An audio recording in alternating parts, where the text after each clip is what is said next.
what a crazy world we live in. I'm staggered. We almost saw the first fisticuffs in the White House. And what are we going to wake up till tomorrow? And we're only a few weeks into the Trump administration taking power. This world is completely unpredictable at the present moment of time. It's out of control. And as a result of what we're seeing day by day, we start to scratch our heads and go, well, what are we going to read about in our papers tomorrow, here on our radio stations, or watch on the media? What is going to take our attention? And yet for all of that, we can be guaranteed that there will always be one country, one very tiny little country that shapes the cultures, that shapes the global nations around us, and garners so much global attention. And that tiny little nation, of course, is Israel. For its size and for its population, it has such enormous influence in world affairs, not just recently, but throughout the entire history of that nation. And we'll show you that tonight in a couple of good little video clips to show that the Jews haven't just sprung up overnight in the last, year and a half since October 7. Oh, no. They have been at the heart of the media attention for all of my lifetime, all of your lifetime, and even before there was such a thing as media and newspapers, they were still garnering attention by peoples around this world. And we have to ask the question, why is that? Well, that's what we want to investigate this evening. And we want to do that, and we hope by the end of our presentation that you're going to walk away this evening armed with a little bit more knowledge, a little bit more information, because there's a far bigger picture here than just why is Israel at the centre. When we answer that question, the big picture is because there is a divine entity behind what we are seeing in that little nation. And it is only a little nation. It attracts so much more media for its particular size. And I want to spend a little bit of time on just creating this whole understanding that you're going to go, yeah, this is really weird. How come such a little country is always there in the forefront of our minds? Why do they gather so much attention? When there's huge events happening in Sudan at the moment, tens of thousands of people being killed in wars in Africa, in the Congo, in other places of the world, but particularly in Africa. Well, we don't read much about that. But we read everything about Israel. Our attention is being designed by a divine entity to be targeting in on that one little tiny nation. And they've dominated world headlines. They're the discussion on the agenda papers of parliaments around the globe, including our own. They are the subject of so many United Nations discussions. In fact, we would have to say that on this earth there would be very, very few people, and I don't care where you go, I'm not talking about the Western world, I'm talking about anywhere on this earth, there would be very few people who have not heard about the nation of Israel. And they could probably tell us quite a bit about that nation as well. In fact, we're going to do a little bit of an interesting exercise in a moment or two to see just how good our knowledge is about the nation of Israel. I could go for a wander down the back streets of Botswana or Bolivia or even Bhutan, if you even know where that is, and I could pick up a local newspaper off the stalls, and I can guarantee you virtually there'd be something about Israel in their papers. And they do. They seem to dominate world headlines, not just page 3 or 4 with a small little article on it. The headlines have been about Israel, particularly, of course, since October 7, 2023. It's been unbelievable. But even before then, Israel played a very important role of being very, very much in the focus of all the papers around the world and also the media reports. Let's just show how big Israel actually is in the big scheme of things, because this is where it really starts to matter. For example, there's planet Earth. That's the geographical size of the planet Earth. Let's just put up some of the sizes of the other nations. So we've got Australia, 1.51% of the planet Earth's landmass. China, Russia, USA, South America, Europe, and of course the biggest is Africa. Africa takes up 5.95% of the Earth's surface. Some pretty major players there, isn't there, on that map? Maybe not Australia, but everywhere else there's some really major players. Now I'm going to superimpose over that how big the land of Israel is in comparison with Earth and in comparison with those other countries. Here it is. Sorry for those down the back, because you may not see it. Can you see that, Dave? Can you see that rule? You can? That rule, I was going to say you might have needed to go to Specsavers if you couldn't, but there it is. The one little dot there, and by the way, that dot is actually bigger than what it should be, but I figured it's no point in making it any smaller because most people wouldn't see it. That's the size of Israel compared to the world. 0.0043% of the world's complete circumference and diameter and whatever else you want to call it, landmass. There it is. That's tiny little Israel. And yet for all of that, we are constantly seeing newspaper reports, articles, media coverage, social media coverage, all on that tiny little nation. Unfortunately, a lot of it is quite negative against Israel. And that was a prophecy in the Bible, because God said in the Bible that one day all your typical friends that used to think you were okay will start to turn the cold shoulder to you and start turning away from you. And boy, has that not happened of recent times. Of course it's happened, but God said that. So we got this question: why is it that the world is watching Israel? What is it about Israel that all eyes are focused on that country? Well, now we've got to start looking at the Bible for the answer to that. And the answer to that is in many places in the Bible. We've only selected a few. And we can go back way back into the times of Moses, when God said that I've chosen Israel as my treasured people. They are to be a treasure to me. And he says in Deuteronomy 4, we won't look this up, verses 4 to 6, he says, Israel are going to have unique qualities that will not only show that there is a God that is guiding them, that they are my chosen people. They are a special, different people. They will stand out way above any other culture and people on the planet. That's what God said would happen.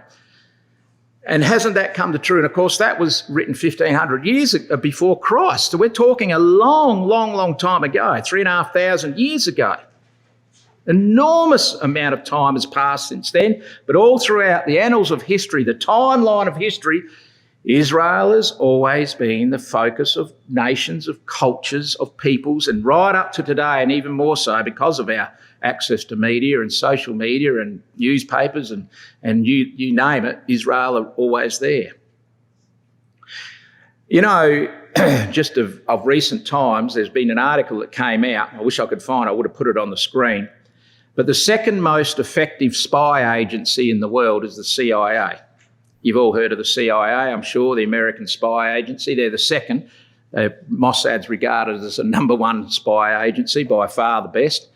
But they actually had made public comment that all of their most chief administrators, their best people that are in the job that have been there for years, are absolutely and totally mesmerised by how Israel pulled off the exploding pages some time ago, when Hezbollah, of course, had all these pages that went off and two-way radios. They are staggered at how Israel could do that, only to find that it was 2 years in the making. Israel had been planning this for 2 years.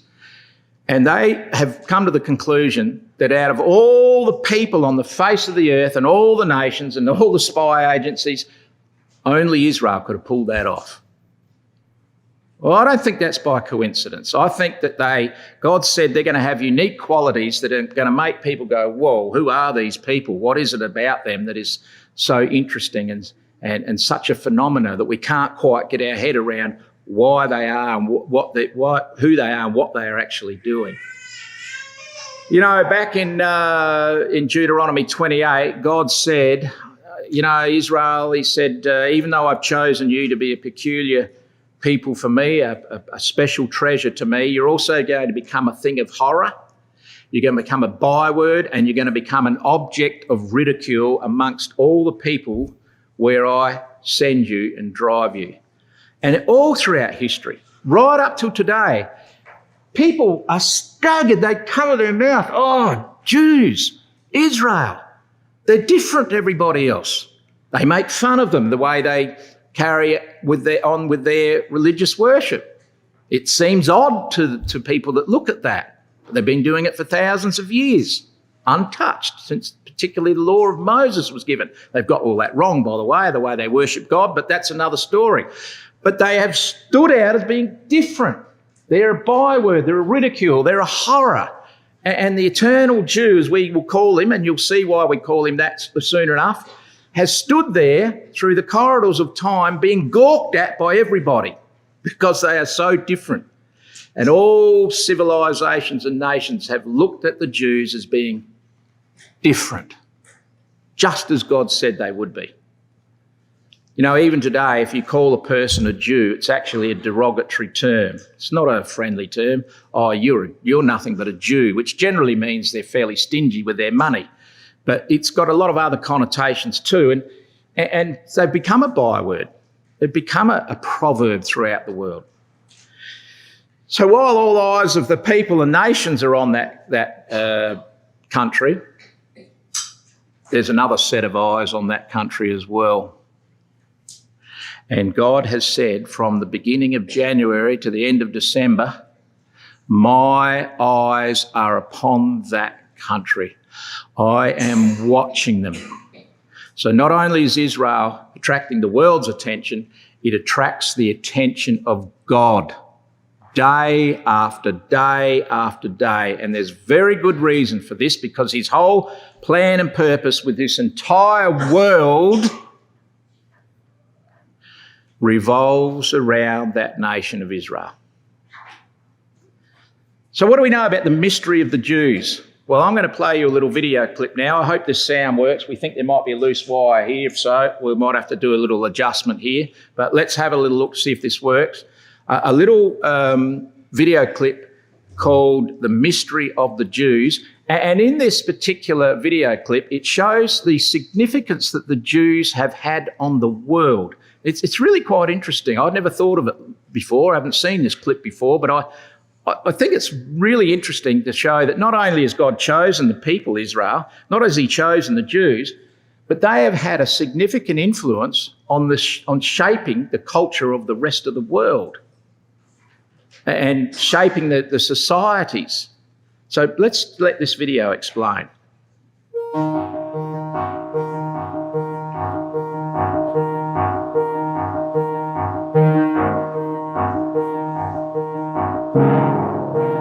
There was a time when everyone in the world was pagan, and virtually every society practiced human sacrifice, routinely killed unproductive, sick and unwanted children, saw women and children as property at best, saw life as a meaningless endeavor. In such a world, would you have believed any differently?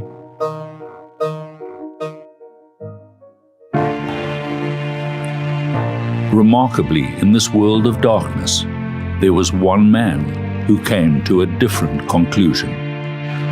One man who chose a different path, who journeyed in a different direction, who discovered and followed the one God and lived by his divine-given principles. Only one man, and his name was Abraham. And God made a covenant with him. Abraham was one man who charted a radically different course, and from this one man evolved a people unlike any other. A people who crossed paths with virtually every great civilization in history. A people whose history is unlike any other. a people whose impact on humanity is unprecedented. A people who are known to the world as simply the Jews. Over 3,300 years ago, an event took place that happened only once in human history, and that was an entire nation experienced and witnessed divine revelation at Mount Sinai, the giving of the Torah, the 10 Commandments, the 5 books of Moses, by God to the Jewish people and through them to the world. What happened at Mount Sinai changed the world forever. For the first time in history, man had been given a divine moral compass, a guide for how to best live one's life, to perfect oneself and the world. In the ancient world, in the eastern part of the Fertile Crescent, also known as the cradle of civilization, is the Holy Land, the land of Israel. And there, for centuries, the Jewish people flourished and lived in peace. And then, because they did not live up to their divine covenant, the Jews faced destruction after destruction at the hands of their enemies. First came the Babylonians, then the Persians, then the Greeks, and finally, with all their fury, the Romans, who forced them into exile and dispersion. For over 2,500 years, Jews suffered persecution.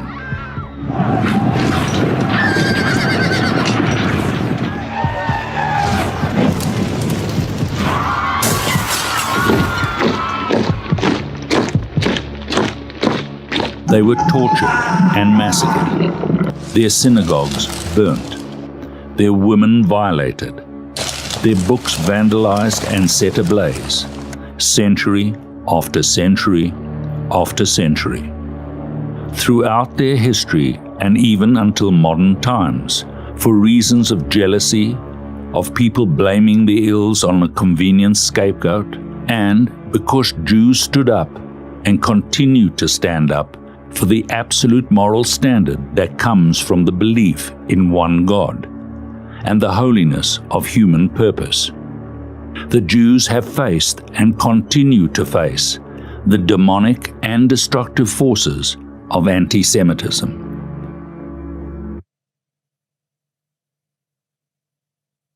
If you picked up from that little video clip, but I certainly hadn't given it much thought before, that it was God giving the Jews the moral code of the 10 Commandments and all the other codes of how to conduct your life and the laws and what people conceive as quite unusual, perceive as unusual laws. They were the first culture in society to have ever been given a moral code, and that has spilled over into the entire planet. Now, whether people want to live up to that or not, but everybody around this world knows of the 10 Commandments. It came through the Jews. And it all started, as that video clip said there, from this man here known as Abraham. And the promise that was made to Abraham, was alluded to in that particular video clip, was this promise here in Genesis 12, that God says, Abraham, I'm going to make you into a great nation. I'm going to bless you and I'm going to make your name great, and you will be a blessing. I'm going to bless those that bless you, and whoever curses you, I will curse, but all peoples on the earth will be blessed through you. Now, that promise there has not yet been fully fulfilled. Abraham is not a great name in the world. Probably a lot of people may not even know much about Abraham at all. Israel certainly aren't, in the world's eyes, a great nation. In fact, they're a despised nation. One part is quite interesting though, isn't it? I will curse them that curse you. Just hold that in the back of your mind for a moment, because I'll tell you what, anybody that has ever gone up against Israel to try and exterminate them, having themselves been taken out of the picture. As God says in his word, You do that to Israel and you are poking me in the eye. The apple of my eye is that nation there, and when you come up against them, you are poking me in the eye. Anyone knows what it's like to poke you. That's the most sensitive part of the body. And if someone goes to poke you in the eye, you become very defensive. And God has been doing that time and time and time throughout Israel's history. What do we know about Abraham? Well, guess what? He happened to be the father of not just Israel, but of another race of people. Because through his handmaiden, Hagar, he had a child by the name of Ishmael. But of course, Sarah, who was the one chosen that would bear the seed that God was interested in working through, had a son called Isaac. Interestingly enough, Ishmael had 12 sons, and they became the fathers, if you like, of the Arab race. And on the other hand, Isaac had Jacob. He had 12 sons, and they became those that were the part of going to become the Jewish race, the Israel as we know it today. And there's the two up there encapsulated in a picture that you would not see, generally speaking, in the world's media, of a Jewish boy putting his arms around a Palestinian boy and getting on extremely well. That's certainly not happening, is it? One day that will happen. That will definitely happen. But it won't happen under the guidance of mankind. It'll only happen under God being in full control and sending his son back to this earth. And that's what the entire story of Israel is all about. Preserving that nation so that eventually and through Abraham, that nation will be elevated, and as a result of that, all peoples on the planet will be blessed. So that's why we need to be incorporating our belief, our faith, our understanding with that nation Israel, because all our hopes and all our desires and all our aspirations are intrinsically involved in that nation. Not that they're any better than any other nation. In fact, you know what God says? God says you're worse than the other nations. Some of the things that you get up to, and even today, they don't, there's 2/3 of them don't even believe in God. And you think, why is God even dealing with them? What's he find that's so good about them versus any other nation on the planet? Well, God goes on to say in Ezekiel 36, he says, you know why I'm doing it? I am doing it for my holy name's sake. I am doing it, he says, because I've made promises to Abraham, to Isaac and to Jacob. Now, I want to jump forward 400 years to this man here. Now, you young fellas down here, you know who I'm talking about here, don't you? You do? The burning bush? Yep. Do you all know what the burning bush represents? Yep, I can see you looking over at your Sunday school teacher there. I hope he's done his job. I always staggered, you know, when I first learned about the burning bush when I was a little kid, I thought, well, if God wanted to demonstrate to Moses, this is God's first introduction to Moses. Moses has not, at this point in his life, you know, and he's been alive for over 40 years. He's now in the wilderness for 40 years, and he finally gets an invitation to meet God. If I was God and I wanted to demonstrate my power to Moses, I tell you what, I would shake the world. I would split mountains in two. He did that a little bit later on, didn't he, with Mount Sinai visitation with all the children of Israel. I would cause lightnings and thunders, and I would have a great hailstone. I would do everything. I would have, you know, the planets whizzing through the air and meteorites and everything else, so that you go, whoa, who is this that I'm standing in the presence of? God doesn't do any of that.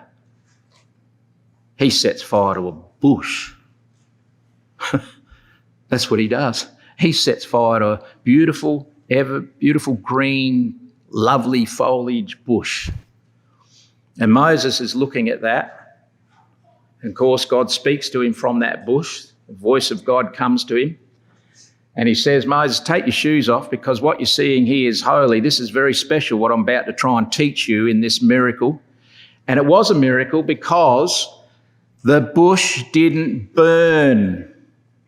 And the intense heat, I could guarantee you Moses would have been going like this eventually, because that bush would have been so hot with the severe flames, but the leaves are staying perfectly green. And that's the introduction that Moses gets from God. None of this other grandiose ways of showing the power of God. That's what God says, I want you to be impressed with this, because there's a massive lesson that you need to learn, and so does all generations from here on in need to learn. And the lesson is quite easy to work it out from Scripture. The flames in the Bible always represent trials and sufferings and difficulties. The bush in the Bible there represents Israel. Now, it's no point in me just saying that if we can't give you some proofs. So I'll give you a couple of proofs about that. And Malachi 3 verse 8 says, I am the Lord, I change not. Therefore, ye sons of Jacob, talking about Israel, you're not going to be consumed. You're not going to be burned up. Now, that indicates there's going to be fires that are going to come upon you, Israel. Oh, wow, is there going to be fires and sufferings and trials and tribulations. But you're never going to be burned up. You're going to stay green. You're never going to be burned up to ashes and gone, swept away in the annals of history. That's not going to happen. And in our reading tonight, in verse 2 of Isaiah 43, when thou, Israel, walk through the fire, thou shalt not be burned, neither shall the flame kindle upon me. That's a direct reference back to the first miracle, first introduction of what Moses saw when he was introduced to God. How incredible is that little moment in history when God could have done so much more to demonstrate his power to Moses, but he just chose this simple, little, wonderful miracle so that Moses would never ever forget that although Israel would go throughout time having so many difficulties, so many trials, so many persecutions, so many attempts for other nations to wipe them off the face of the earth, all of those things would come upon that tiny little nation of Israel, and yet they would still stay in existence. I've got another little video clip here on the Jews surviving all manner of anti-Semitism. Have a look at this. Quote, David Lloyd George, British Prime Minister. Of all the extreme fanaticism which plays havoc in man's nature, there is not one as irrational as anti-Semitism. There is no greater example of this than the evil of one man, who projected his own failings and those of his followers on the Jews, and that was Adolf Hitler. Providence has ordained that I should be the greatest liberator of humanity.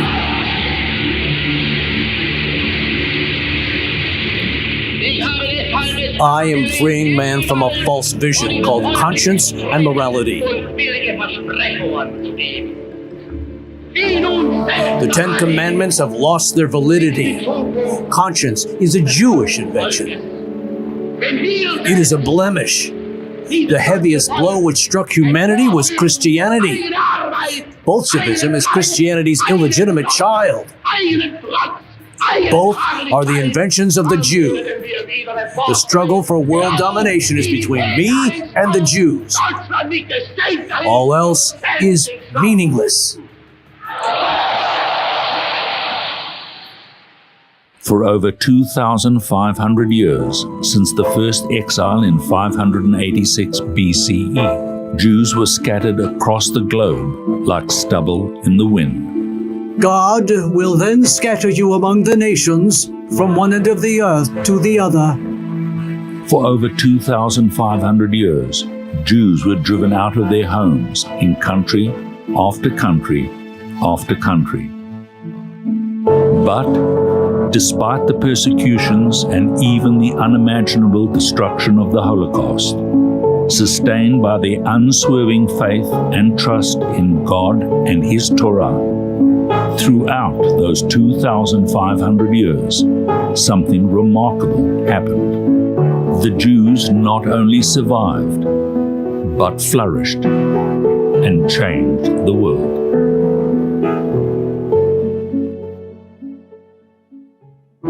Quote, Paul Johnson, author, A History of the Jews and a History of Christianity. It is almost beyond our capacity to imagine how the world would have fared if they, the Jews, had never emerged.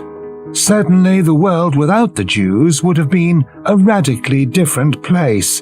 Humanity might have eventually stumbled upon all the Jewish insights, but we cannot be sure.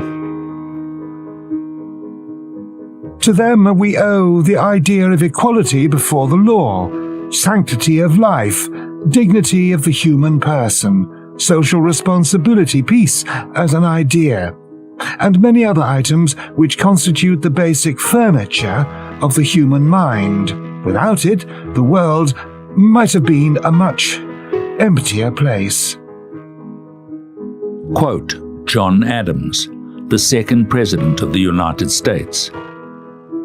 The Hebrews, the Jews, have contributed more to civilized man than any other nation. They have given religion to 3/4 of the globe and have influenced the affairs of mankind more and more happily than any other nation, ancient or modern. Quote Woodrow Wilson, the 28th President of the United States. The laws of Moses contributed suggestions and impulses to the men and institutions, which were to prepare the modern world, and if we could have but the eyes to see, we should readily discover how much besides religion we owed to the Jews. One remarkable fact is that since Alfred Nobel first created his prize, over 1/5 of all the Nobel Prizes have been awarded to Jews. Jews who comprise only less than 1/2 of 1% of the world's population, and yet have received over 20% of the Nobel Prizes for the greatest scientific, social, economic, creative, and intellectual contributions to the progress of mankind.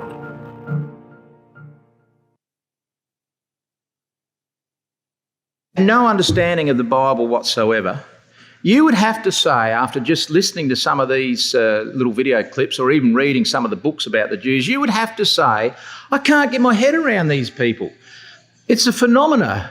What is it about these people that have garnered the attention of the world?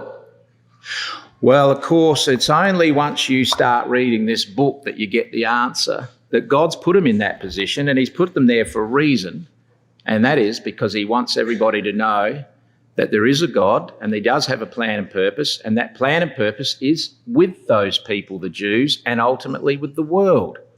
So it behoves us, it's on our shoulders, so to speak, that we need to open our eyes and get connected with that nation through the promises that have been made here in the Bible. Now, the last little point that was made on the screen there was that the Nobel Prizes that are given out each year, they're given out for literacy, for physics, for medicine, for, works of peace and so on. How many Jews have received versus how many others have received? And some of you have seen this slide before, but the Islamic population, for example, the Islamic population is 20% of the world, and they've received quite a few Nobel Peace Prizes. I always think the funniest one on there is 1994, Yasser Arafat for peace. He was given the Nobel Prize for Peace. Can't ever work that one out. I think someone must have paid a bit of money under the table. But anyway, there's how many have been awarded to 20% of the world's population. The Jews only have 0.02% of the world's population. Now, I hope you all do have to have good glasses on, because here's how many they've received, and it is absolutely enormous. Since the Nobel Prizes have been begun, that's how many Nobel Prizes the Jews have won.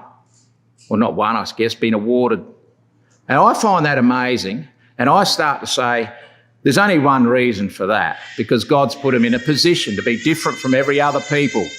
And I think that's so important that we understand that. Now, getting back to how tiny Israel is and why they're always in the news, we've seen this slide before, but we're going to just investigate this and with a little experiment and just see whether or not we can really conclude that Israel are very different from everybody else. Makes up 0.25% of the land mass. of the Middle East. It makes up just 0.004%, as we said in that first slide, of the world's landmass. Its population is only 0.1% of the world's population. This is a minuscule little nation. Fits 367 times into Australia. It's a baby nation as far as size is concerned. But it's the only country that in 3,500 years has never lost its national identity or culture. And God says, "Ye are my witnesses that I am God," which was read for us tonight in Isaiah 43. Question: why hasn't the Jewish population increased like most other ancient civilisations that are still with us today? There's a lot of nations that have been through, like going back thousands of years, that are still with us today. For example, if we took India, in 100 BC, the population of India was 20 million. Today, it's 1.2 billion, about to pass China if they haven't already done so. Speaking of China, China was around in 100 BC. Their population was 30 million. Their population today, 1.4 billion. Now, Israel's older than those two nations. Have you ever thought, how come their population hasn't increased dramatically? Being so enlightened, being so smart, being so incredibly dexterous in intellectual things, why is it that they haven't exploded in the world population? Well, of course, we know from the fiery trials that God said would come upon them that their numbers have been reduced, but there is a quote in the Bible that says something very clear. First of all, population of Israel in 100 BC was 3 million. Today it's 14 million. Not much of an increase, really, is it? It's pretty ordinary increase. Well, God said this in Deuteronomy. He said, "The Lord will scatter you among the peoples, and you will be left few in number among the nations where the Lord will drive you." And that is a deliberate plan by God to have put in place that the Jews were never going to be big in number. They were always going to remain a small, tiny little, if you want to use the word insignificant, little nation or peoples around the world, but would garner so much attention from the rest of the world and would have so much influence on the entire planet and population. So we're going to now do a little exercise. We're going to just see how much we know about Israel compared to other countries the similar size and population to Israel. So countries that are similar in size and population to Israel, I've only chosen 3. Rwanda is number 1, Haiti, number 2, and Burundi, number 3. We all love Burundi, don't we? Do you know where Burundi is? You've been there? Yep. I bet half the audience here have no idea where Burundi is. But anyway, let's just find out a few little questions. We're going to ask a question about each of these nations, yell out the answer, and we'll just see how much we know about those nations that are the same population, same geographical size as Israel, and just see whether God is saying, hey, I know there's other nations out there, but I want the world to be focused on Israel. Let's see if it's working. Who is the leader of Rwanda? Anyone want to tell me who the current leader is of Rwanda? Ron, you're right up with not current events, general knowledge. No idea? Don't blame you. Nobody else does. Oh, no, hang on. We got someone that knows. Matty? Oh, well, he probably is, but that's not his name. His name is Paul Kagame. Oh, of course it is. Now, it comes readily back to mind. Haiti actually doesn't have a leader at the moment. They're in all sorts of disarray. But who was the ousted leader? Anyone got any idea? Same size as Israel, same geographical size, same population. Anyone know who was ousted out of Haiti just recently? Well, it was Ariel Henry. He got pushed out. Doesn't even sound like a Haitian name, but he was the one. Now, Burundi. I think everyone knows the leader of Burundi. Steve knows, for sure. Well, I was just thinking the guy that's in there in Haiti has got something to barbecue. Yeah, I don't know. But I do know that no one probably knows this character, and he is the number one leader of Burundi. And his name is Everia Nadashishindiyamimini, whatever. How come we don't know anybody like that in these countries? Who's the leader of Israel? Oh, look at all the answers coming out. Benjamin Netanyahu, absolutely. Oh, let's speed through these. What's the official language of Rwanda? Any idea? Nah, you wouldn't have a clue because it's Kinyarwanda. What's the official language of Haiti? No guesses? I would have thought French, but it's the second language of Haiti. It's actually Creole. Creole. And Burundi, well, it's Kurundi. What's the official language of Israel? Hebrew. Whew, how come that rolled off the top of our tongue, just rolled out. All right. What is the currency of Rwanda? No, you're not going to know it, so there's no point in waiting. Rwanda, the Rwandan franc. You've probably got some in the drawer at home on your travels around the world. Haiti, the Haitian gird. The Burundi is the Burundi franc. What's the currency of Israel? Hello, I didn't even look, everyone that's just amazing how you all knew something about Israel. And this one here, I think you'll all get for each of the countries. Describe the flag of Rwanda. No?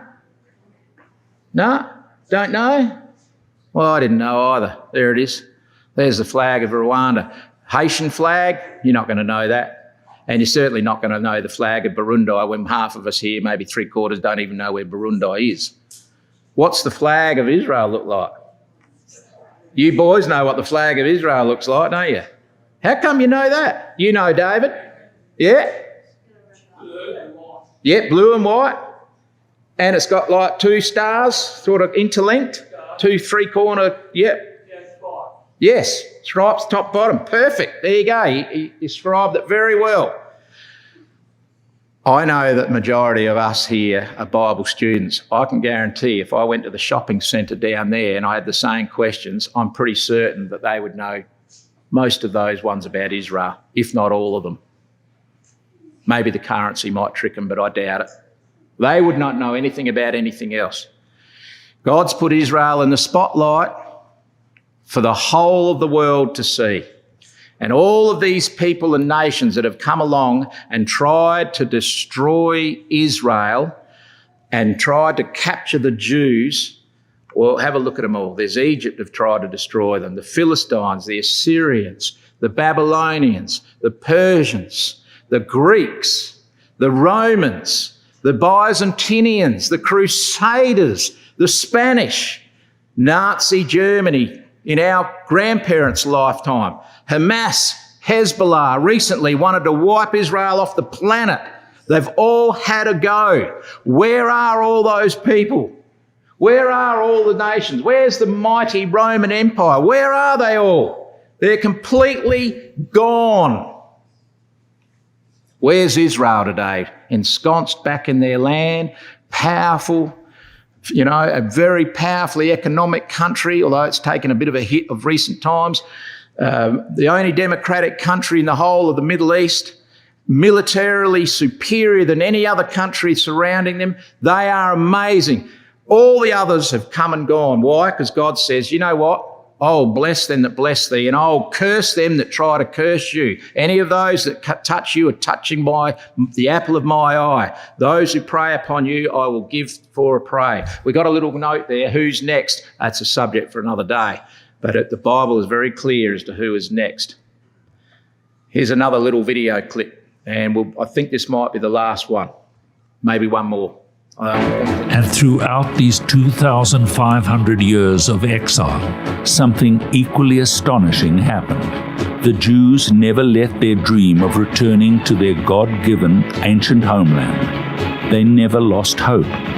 They never stopped believing that one day their dispersion would end.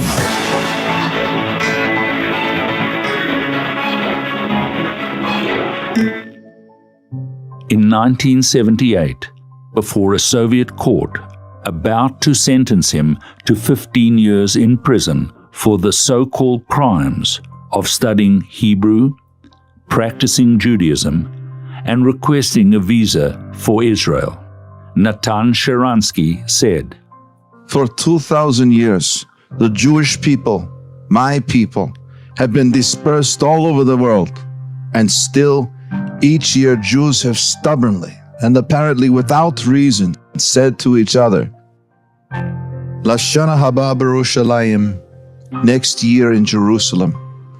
And today, when I am further than ever from my dream and from my people, and when many difficult years of prison camps lie ahead of me, I say to my wife and my people, Lashana haba b'Yerushalayim, next year in Jerusalem." After 9 years of imprisonment, Natan Sharansky was freed, and in 1986 he immigrated to Israel. And the communist regime that suppressed and incarcerated him collapsed and no longer exists. In a similar ironic twist of history, after the Nazis were defeated in 1945, in 1948, only 3 years later, the United Nations voted for the re-establishment of the Jewish homeland, the State of Israel.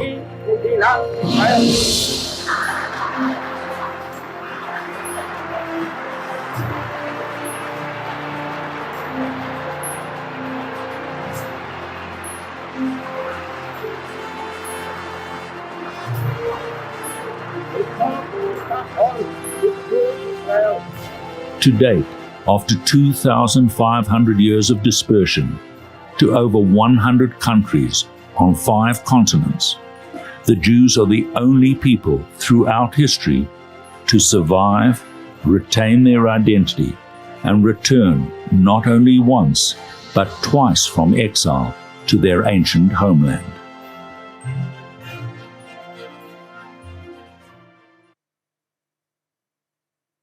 Keeps on going, doesn't it? We can't be impressed enough with the nation of Israel.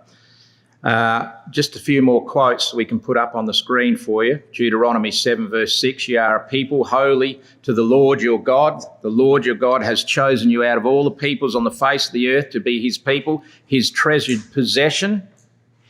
Do not fear, I am with you," he says. "Do not be dismayed, Israel, for I am your God. I will strengthen you. I will uphold you with my righteous right hand." And this one here is always interesting. The Lord says, if you can stop the sun from coming up in the morning or the moon from coming out at night, and if you can make all the stars disappear, then you might have a chance of stopping my plan and purpose with Israel. Well, we can't do that, and no man can ever do that. So therefore, Israel's existence is guaranteed. Israel are God's witnesses, absolutely God's witnesses. We read that in Isaiah 43. And God says, "You're my witnesses that I am God." And he's put Israel in the witness box for us to look at and to be very, very cognizant of the fact that they will always garner media attention. They'll always be in the news. It's not coincidence. They'll always be foremost and present in parliaments around the world, in our newspapers, in all of our social media. Israel will always be there because God's put him in the witness box to tell people, look at that nation and you will see me. You will see me. Have a listen to what Churchill said and Mark Twain and a couple of others said about the Jews. Only goes for a minute or two.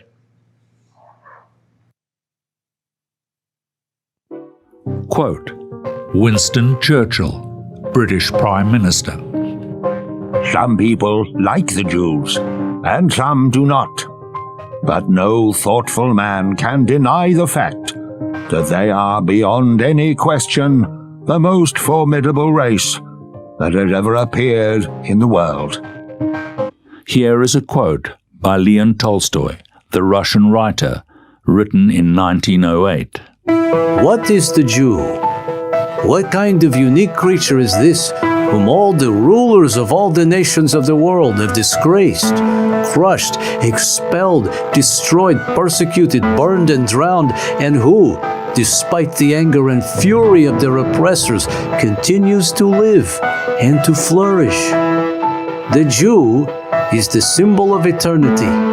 He is the one who, following the faithfulness of his ancestors, has for so long had guarded the prophetic message and transmitted it to all mankind. A people such as this can never disappear. Writing about the Jews in 1899, Mark Twain observed that the Egyptian, the Babylonian, and the Persian rose, filled the planet with sound and splendor, then faded to dream stuff and passed away. The Greek and the Roman followed and made a vast noise, and they are gone. Other people have sprung up and held their torch high for a time, but it burned out, and they sit in twilight now or have vanished.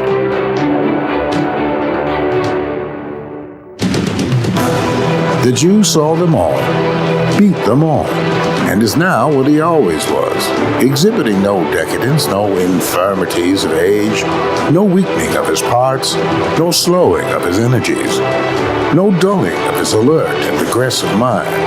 All things are mortal but the Jew. All other forces pass, but he remains. What is the secret of his immortality?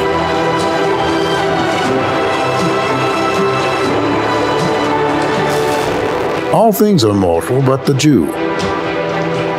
All other forces pass, but he remains. What is the secret of his immortality?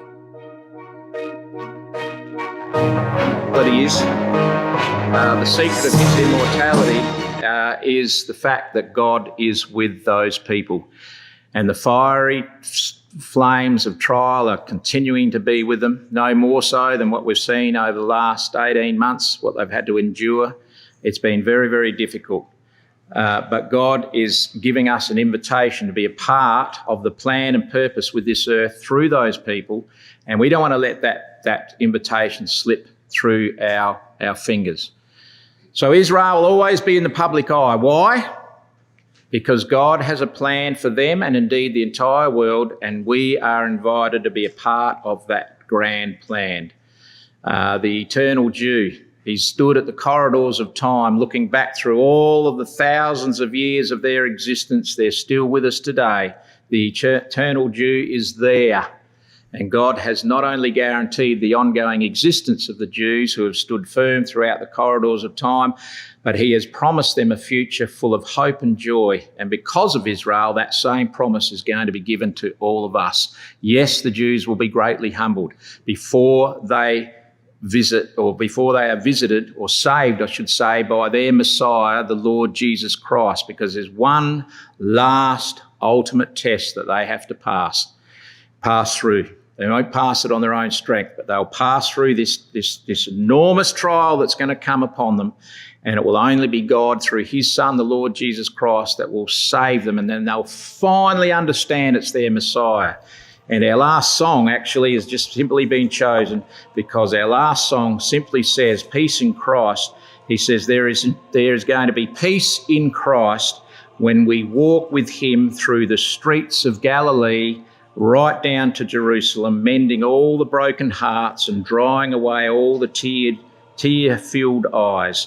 When we live in the way that Lord Jesus Christ lived, there is always peace in Christ. We look forward to that day. But in the meantime, one thing, young people, teenagers and everybody, one thing: don't take your eyes off Israel. They are proof that God exists.